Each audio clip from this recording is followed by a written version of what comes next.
Meeting with them? No, well, you can read them to me if you, Okay. yeah. So it will say, like, they'll pop up and say, hi, and it'll say, like, so and so is watching. You don't really have to uh, film this too much. Do you have any comments? It'll take a minute for them to join. Okay. Okay, so we want to welcome you who are joining in later to watch.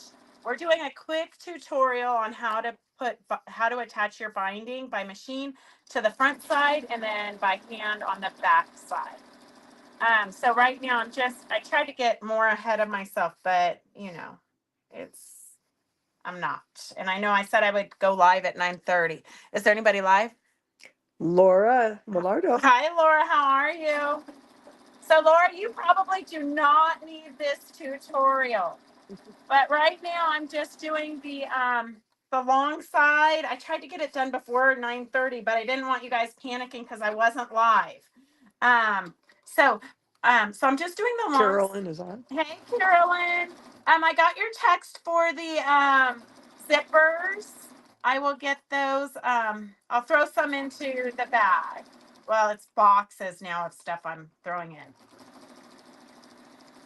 So I have here 2¼ inch binding because that's the size I prefer. That way it's not too sloppy.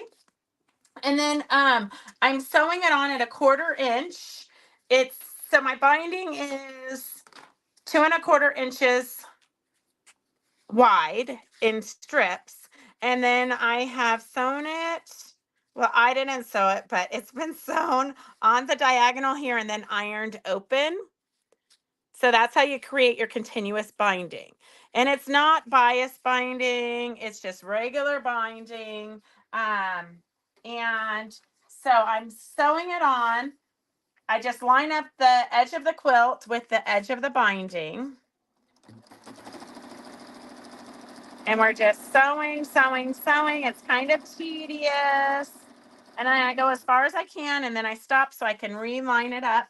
I put an extra table here to hold the weight of it. Otherwise, it drops onto the ground and it's too heavy and it will pull on your needle. So then I'm just going to line it up again, kind of get it situated here, and then just sew. I do sew with my needle in the down position. So hopefully your needle has a down position because then it kind of gives you a third hand so that your fabric isn't moving all over the place. All right, any comments? Nope. We need some like dad jokes right now or something because this is going to take us a minute. So you just line it up. And sew. And then line it up again. Do you girls have a different way you do things? Do you do it differently, Catherine? I pin it. Oh, you do? Yeah. Oh. Well, then you don't have to stop as much. Right. I would like just have blood. It would drop blood. I do the flange, so I sew on the back.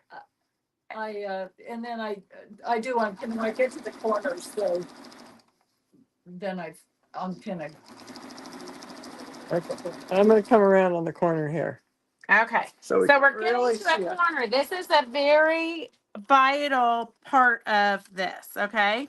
So you can stop and mark 1/4 inch. I usually just eyeball it. So I'm going to stop here. I'm just going to kind of like pull my fabric a little bit so I get two stitches in the same spot to secure it. And then I'm going to flip it around so that this is now facing me here.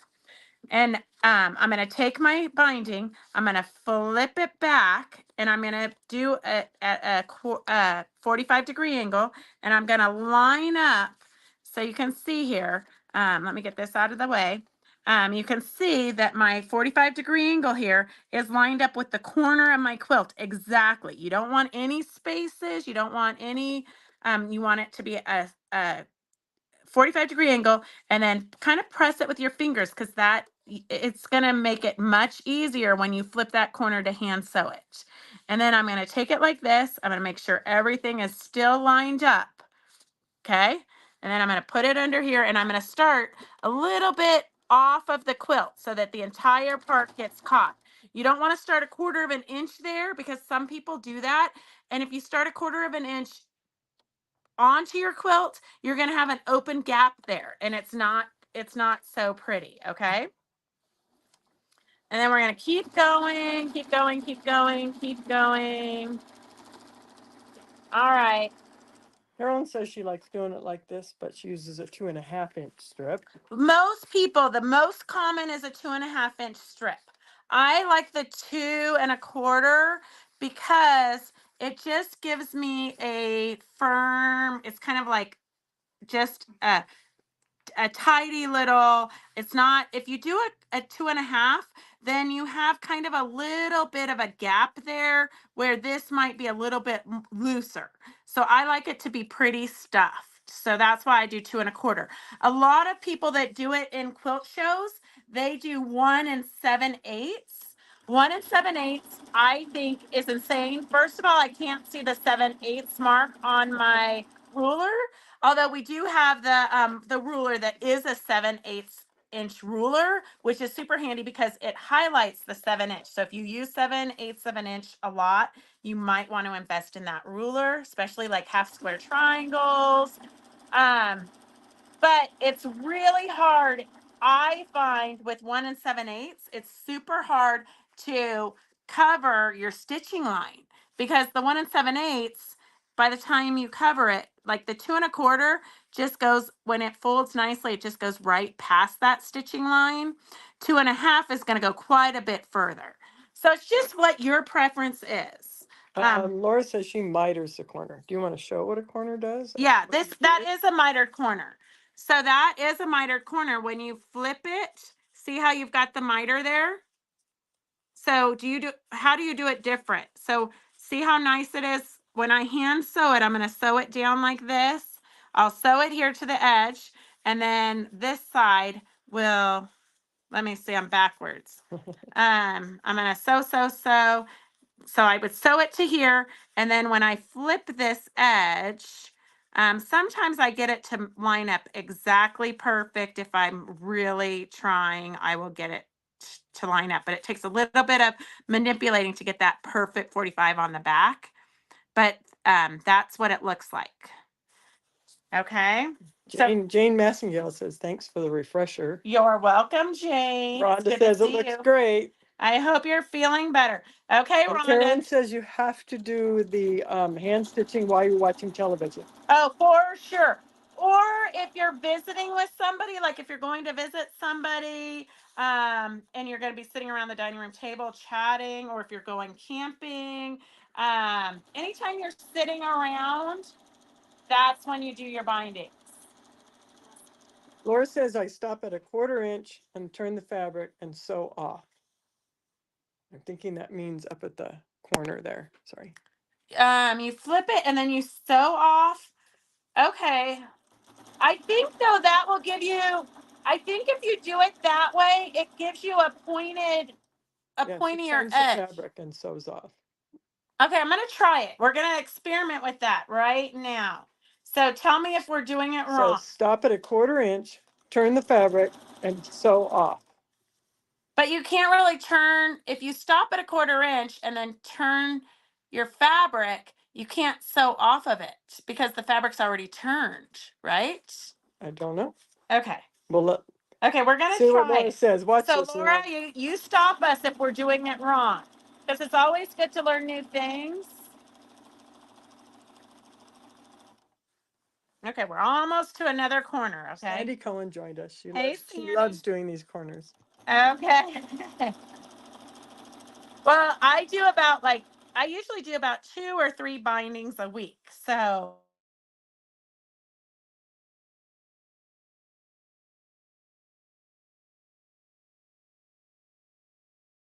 yeah. We'll call her back. Okay, so I'm getting to where I'm gonna stop, and I'm not gonna measure the 1/4 inch because I'm pretty good at eyeballing it. Okay, so I'm stopping. I did a couple stitches there to secure it. So tell me, Laura, if I'm doing it wrong. I'm gonna pull it out So I stopped at the 1/4 inch there. See, there's my 1/4 inch.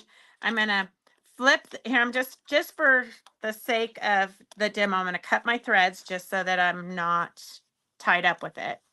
And I'm going to flip it back, right? I've got it, so it's lined, the corner is lined up with my quilt right here. So I've got it flipped back at the 45-degree angle. I'm pulling it forward, so it's all lined up. And now if you sew off of that, then it won't work that way. I think you do it how I do it, Laura, so now I sew on the off, I start before I get to my quilt, I start so that this side is entirely sewn, correct? Because if I sew, She said, no, you don't pull it out. I don't pull what out? When you pulled it, you just turn it, but you don't pull your needle out. Okay, I'm gonna go back. Okay, so here is, okay. I wish we could bring you on live so you can show us. Okay, so I'm gonna go like this, and I'm going to put this right here. So I'm right where I would stop. Now what do we do, Laura? It's the demo on the fly. Just, okay. Rhonda says she just leaves the needle in and changes the fabric, I think, turn it. Okay, leave so the my needle needle's in, in, and And you still make your turn and I'm gonna everything? make my turn, but then how do you fold the fabric back if your needle's in it? I'm not sure. I don't know, that's what Rhonda said. Okay, I tell haven't heard me. anything from Okay, Laura, we need you. Laura. Laura, Rhonda. Okay, what do you girls do next? I'm always game to learn something Yeah, new. absolutely. But I can't imagine that I think that maybe because you're seeing it done differently. I mean, I think you Okay, guys wait. do it the same. Keep your needle down. Okay. Then turn the fabric Uh-huh. and sew off to the corner. Keep the needle down. You can't Turn the can't fabric. turn the fabric. How are you going to turn your binding? Well, I think she just meant turn the whole quilt. Okay, I turned the quilt. And then turn the fabric, which we just did, and sew off to the corner. Oh, Backwards? Do you sew backwards? Well, I would think you'd have to if You you're would sewing have to. off. You would have to. So you sew backwards, right, Laura? I don't know. I'm gonna try it. What do we have? Well, I hate to rip. Okay, I think you're gonna have to sew backwards I off think the so quilt. too. And that maybe Okay. just helps with the turn. Okay. No, she said. No. What do we do? Help, Laura. You're our only hope. I know. I'm so confused. Okay. We turned the fabric. We got the needle in. Now what?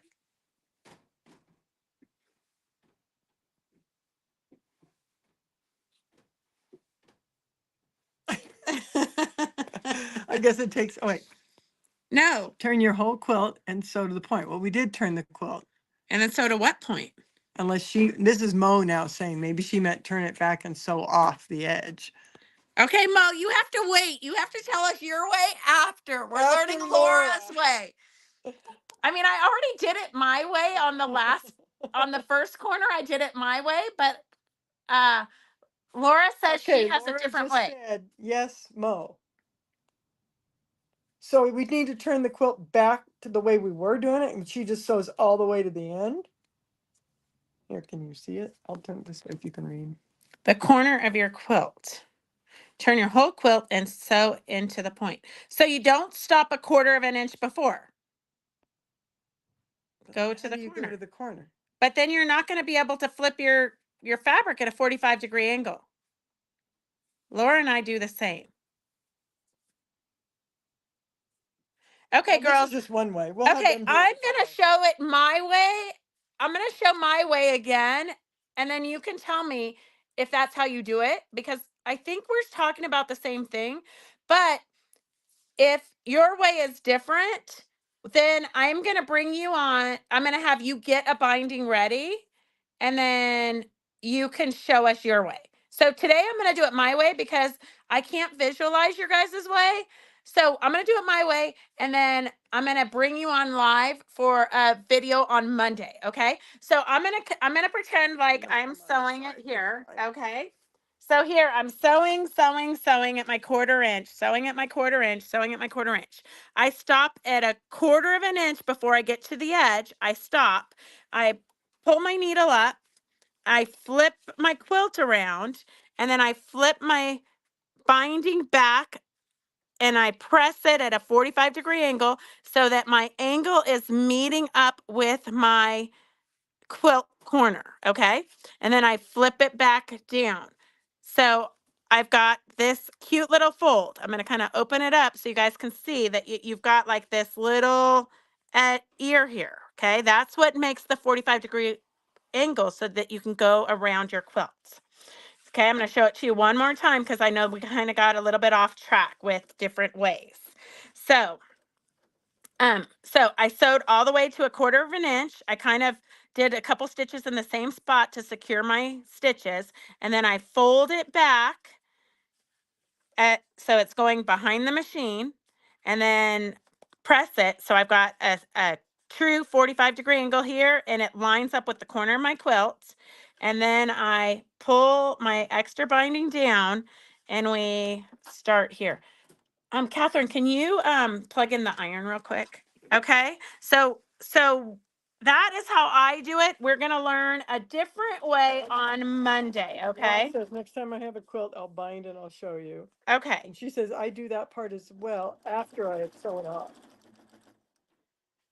So I'm not sure, Laura. You would have to show me your bindings. But the whole reason I'm doing this demo is because I've had some of my soldier quilts that have come back in. The corners have been really bizarre. And this is kind of a true, I mean, this is like the easiest way that I know, so that when you sew it, right, you've got this kind of, I sewed off the quilt and start here so that it's all the way here, but I stopped a quarter of an inch here. If you sew all the way off, I think that it's going to be stiffer, and then your points might be a little bit pointy. So when you do it this way, when you flip it around, it's going to line up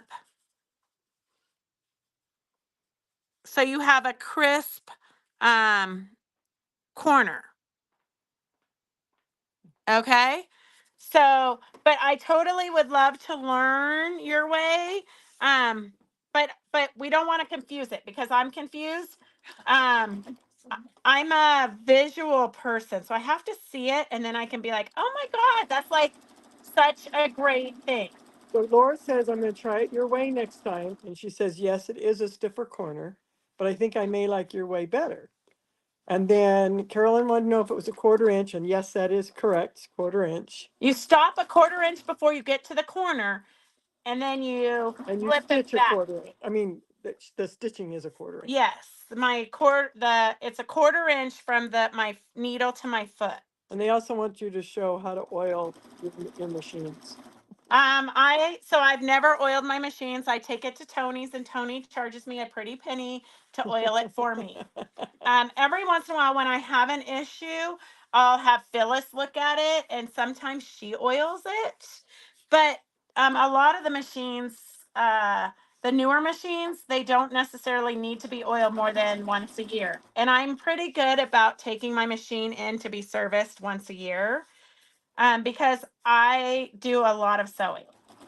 Okay, so Ronnie Rod joined. Hello. And Carolyn wants to know, do you clip your corner before you flip the fabric? No, I do not clip my corner because I want it to be stuffed nicely.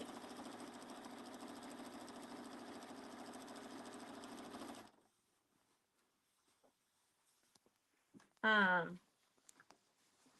I hope we don't run out of. Oh, did I not binding. measure right? Maybe. Obviously, Feels I like did it It wrong. feels like I might run out of I binding. know. That's why I pinned mine first. Oh. I usually do more than I need, but obviously I measured that puppy wrong. Well, maybe I just am not seeing it right. It's hard when you're on the fly. Yeah. It doesn't look like you have much left of your binding. Okay, hang on a second. Well, that will be a good demo for them too. And as always, there's no right or wrong. This is just how I was taught. And so it makes sense to me, but I am super excited to learn new and different techniques. I thought I did a whole thing extra. Must have miscounted. I've never done that before. And of course I do it live. No. Oh, no. We're fine. Oh. We're fine. Yeah, we're fine.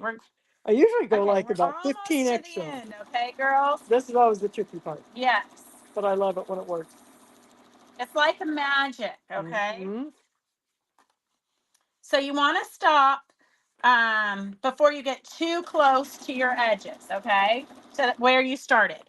So I'm going to show you where I started. So I usually start at the bottom of the quilt because that way when it's on the wall, it might fall below a couch or something, just in case something doesn't line up exactly perfect. So I always leave a tail when I start. So I left like, I don't know, 10 inches here. And then I start right here and I came down and I did my, whole little corner thing. So I've got a great little mitered corner and it's going to, when I hand stitch it, I'll stitch it all the way. I'll stitch it all the way to here. And then once it's there, then I flip it around. So I get a cute little corner. So Rhonda has a question. Uh-huh. Says you have a nice big quilting machine, but the rest of us don't, and it's really hard to quilt with our little machines. What do you recommend? So Rhonda, I'm going to tell you that I have not always had a nice little machine. I just got this machine like 2 years ago or 3 years ago. I just bought this machine. I probably don't even have 10 hours sewing on this machine. I typically sew upstairs on my Bernina that I've had for 35 years, which is probably the same size as your machine. I just felt like since this is what I do for a living and I sew all day long, I felt like I should have like the Cadillac. And I'm not really sure why, but it's too much for me. And it's too much for most people because I don't even know how to change my stitches. When I want to change my stitches, I have to like come and like start hitting things. Like I just start hitting things until something happens. Okay. I don't even know how to do it. And like I don't even know what smart feed is. I don't even know. I have not taken the time to sew on this machine to know what it is. I typically sew on a tiny little Janome.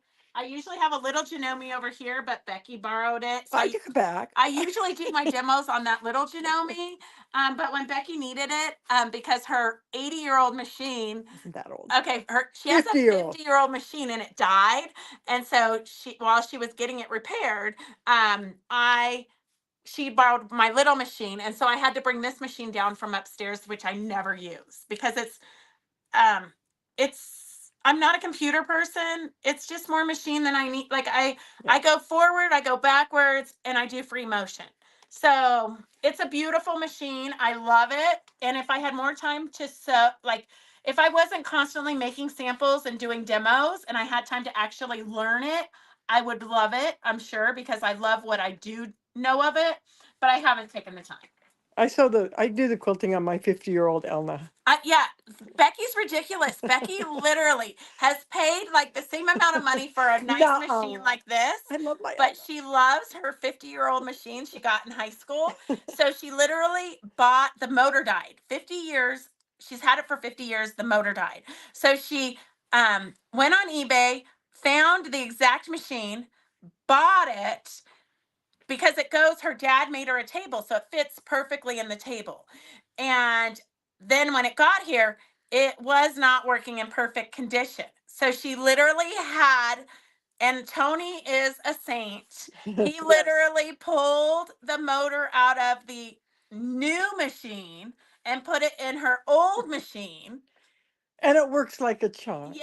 Yes. 50 more years. When you're attached to something like that, you've got to do what you've got to do. Okay. Okay. So Rhonda says, yeah, you got to read the manual. Yes, you do. But the manual is all online. Yeah. And so who has time to go online to read the manual? Ann Lindemeyer joined. Hey, Ann. Okay. So here is Okay, where. Rhonda was saying that one of the issues she has is trying to manipulate everything under that little space. You have a big space under I there. do have a big space, Rhonda, but I typically do not sew on that machine. I sew on a machine just like Yeah, yours. just roll it up. You just roll, yeah, you just roll it up and you stitch on what you can get under that machine. Yeah. I typically do not sew on that big machine. I typically sew on the machine that I could afford when I was 18. I still sew on my machine that I had when I got when I was 18. So I do not really you know, just for the demo's sake. But I'm sure I can have another binding to do to show you on a little machine. Okay, so I'm gonna cut this a little bit, and whatever the width of your tail is, right? This width, you might do 2.5 inches, you might do 2.25 inches, you might do 1 7/8, whatever your tail is, right? The width. You're going to take this side and you're going to fold it back, okay? And you want these to just meet, okay? You do not want these to overlap or it's going to be sloppy. These just meet up, okay? So this is where I started and it's here, and I want to make sure that it's laid out, and then I'm going to take my what I finished last, this extra piece, and I'm going to fold it back, okay? So they just meet. Then I'm going to take the width of my tail, so I don't even need to measure it or anything. I know that this width is exactly what I need to cut. And I'm going to line this up here so it's right on the fold, and then I have right here, okay? And you got to make sure this is precise. This is one of those times you don't want to just wing it. And I'm going to take my scissors and I'm just going to cut right here, okay? And if I was really a perfectionist, I would do it with a ruler so everything's perfectly straight, but I eyeball a lot of things. Now I know this, see how this overlaps this right here, and it should overlap at the exact size. So right here, if I pulled those out, it lines up with this one, okay? So now I'm going to take this to the machine and I'm going to sew it at a 45-degree angle. So I'm going to take 2 pins. So you see this? This is, I'm going to do it again because it's kind of confusing. So this is where it's going to overlap, okay? I'm going to take this and I'm going to take this. I'm going to match them right sides together at a 45-degree angle, okay? And then I'm going to stitch from this side to this side. If you stitch from, when I stitch from here to here, it's going to flip back and line up perfectly. If you do it wrong, you're going to know right away, because if you do it from here to here, you're going to have like this little floppy side and you're like, oh, I don't know what to do with that, okay? So you're We've going to, never done that. we've never done None it. of us have. Not in a million years. So what I do to kind of a cheater way for me is I take it and I match them up together and I line the corners up, and then I put a pin in it at the angle that I need to sew. So I know that I'm coming from this corner. And then I line this up here and this here. And then I'm going to put this here. And you can take your ruler and draw a line from this corner to this corner, but I just eyeball it, okay? And I like that your fingernails match the quilt binding. oh, yes. Okay, then you're gonna take it back to, well, I should have had the blue gray. Okay, then I'm gonna take this here and I'm gonna just put this into under my foot at the corner here, and I'm just gonna sew right, and I'm eyeballing it, so I'm making sure that my corner is right here.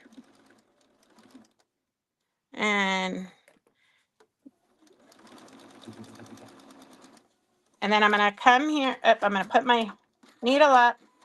Oh, I cut my threads. So you can see right here, when you flip it, it's perfect. Okay, I'm gonna, you can take it to your ruler and cut a 1/4 inch if you want. But I got girls playing here. They're learning how to do things here. So I'm gonna iron this open. Well, I use fingerprint. I'm gonna finger press it. I typically do take it to the iron and iron it because I want it to be crisp. But I'm gonna just finger press this right here like this. Only the best when you're doing a demo. And then I'm gonna take this, fold it over, and It's perfect. then just kind of finger press that. Then when I put this here, see how it's exactly the same? You're not going to know. A lot of times people do like a double fold and then they tuck it in, but you'll get bulk. If you do it this way, the seam is going to be exactly like all your other seams. You won't have bulk. And then you just put it under your machine. And I start a little bit, you can see here, I've got like maybe 10 stitches I've already sewn. I'm just going to go over it just to, it's kind of like an insurance to make sure that that it doesn't come unraveled, okay? And then we're gonna just butt that up. So I hope this demo is like clear as mud. And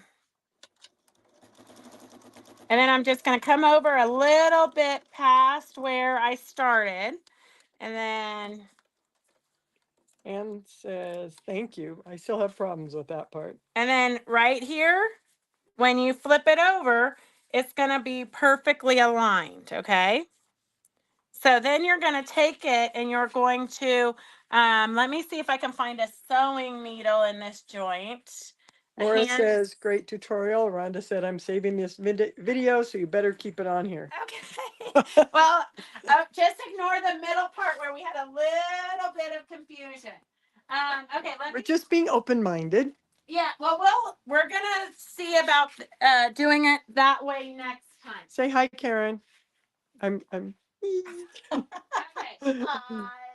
Good morning, everybody. There you go. All my hand sewing needles are probably upstairs. You can't find a needle.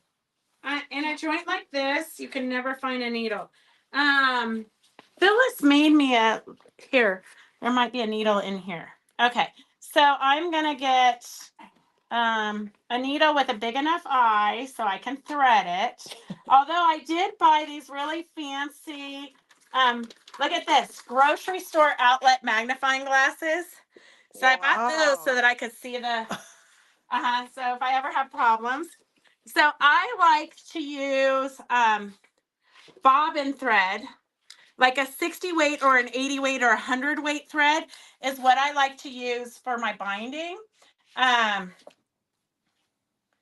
Because it's thinner. I don't want to ever see my binding thread. When I'm stitching my binding down by hand, I'm not doing a decorative stitch. I want it to disappear. So I'm going to take my needle and thread it. And then I'm going to do my special knot. Oh, look, Karen's got a whole array of needles. She was hiding them from me. When Ann Lindemeyer just said, hi, Karen. Good morning. Rhonda said, grocery outlet. Oh, outlet. I haven't got a pair of those. Carolyn says, good to see you. I can't really decide if I like them. Well, don't try walking with them. No, you can't walk with them, but they are good for like threading. Okay. Okay, so I'm gonna do that secret needle that secret knot that I like. I put the thread right here on my finger, put the needle on top of it, wrap it around 3 times or 4 times because this is pretty thin. And then I hold it with 2 fingers and I pull it, and then you have a perfect knot there at the bottom, okay? And then I'm gonna do this corner real quick just so you can see how nice it is, okay?